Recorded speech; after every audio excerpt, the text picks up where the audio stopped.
Hor Ozanov i včera večer u synagogi ukázal kvalitetni nastup. Musím povieť, že máme veľké šťastie, že veľké číslo mladých u choru zečne prichodzi na proby i zečne špíva. Takže sme u tej situácii teraz mohli porichtať na isté češký program.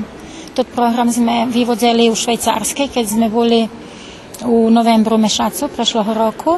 A istý tot program, pravda, u menším čišle, prikazali sme i u Rumi na festivalu.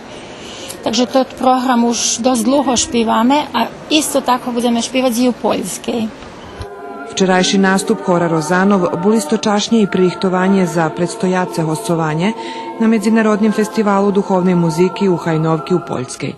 Mi učestvujeme u kategoriji cerkovnih valalskih horov, bo až i tak še rozlikuje, že je horodski cerkovni hori, valalski cerkovni hori, akademski hori, već jednorodni, dzivodski, lebo chlopski hori i rižni kategoriji. Tak mi budeme u tej kategoriji valalskih mišanih cerkovnih horov nastupati. Hor Ozanov odhodzi do Poljske i 15. a nastupa 16. i 17. maja. Posle turneje u Poljskej planuju znjac novi tonski zapis kompozicijoh, kotri hor špival na svojih njedavnih nastupoh.